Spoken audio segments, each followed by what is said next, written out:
Salah satu program andalan Prabowo, Gibran yakni makan bergizi gratis kini kian mendapatkan sorotan dari publik.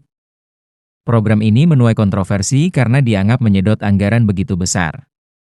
Anggaran program MBG sebesar 335 triliun dalam RAPBN tahun 2026 didanai dari program efisiensi atau pemangkasan dari anggaran berbagai kementerian maupun lembaga pemerintahan. Di sisi lain, nasib guru honorer hingga hari ini masih terkatung-katung. Hasil survei IDEAS menunjukkan 74,3% guru honorer diupah di bawah 2 juta per bulan. Bahkan di dalam kelompok ini, 20,5% dibayar kurang dari 500.000 per bulan. Kondisi ini menggambarkan kesenjangan dan ketimpangan terhadap sektor pendidikan terutama dialami oleh guru yang bukan pegawai negeri sipil atau ASN. Dengan penghasilan yang jauh dari layak, guru honorer terpaksa mencari pendapatan lain di luar honor mengajar di sekolah. Padahal, mereka juga menjalankan peran strategis dalam mencerdaskan kehidupan generasi anak-anak bangsa. Kondisi ini menjadi paradoks. Di satu sisi negara mampu membuat kebijakan berskala besar untuk para siswa di sekolah dengan program MBG. Namun di sisi lain, negara seolah abai terhadap kesejahteraan guru honorer yang selama ini turut andil dalam meningkatkan kualitas pendidikan anak bangsa terutama di pelosok-pelosok desa. Katanya ini merupakan program yang populis dalam kebijakan publik, program pemerintah yang dirancang untuk menjawab seluruh kebutuhan masyarakat dengan berbasiskan data dan fakta di lapangan. Kebijakan pemerintah ini sesuai dengan skala prioritas, target, dan sasaran. Namun pada praktiknya, kerap kali pemerintah lebih menyukai kebijakan populis, yang dianggap berdampak secara langsung, memengaruhi secara emosional dan persepsi publik terhadap kinerja pemerintahan. Program MBG merupakan kebijakan populis.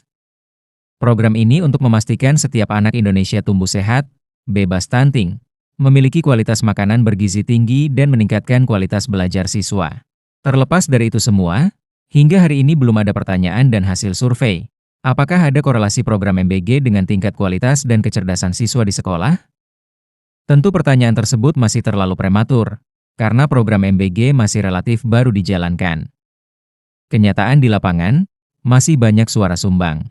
Pemerintah memahami betul bahwa MBG adalah program yang mampu memengaruhi persepsi publik.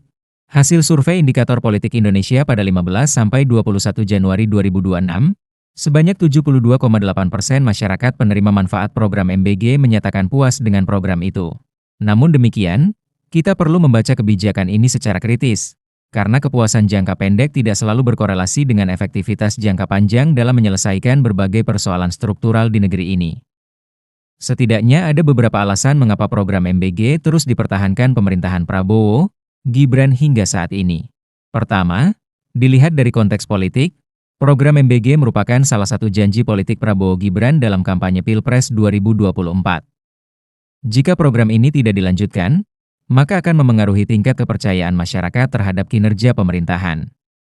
Selain itu, keberlanjutan program ini akan menjadi indikator konsistensi pemerintah dan keberlanjutan program sesuai dengan apa yang pernah disampaikan ke publik.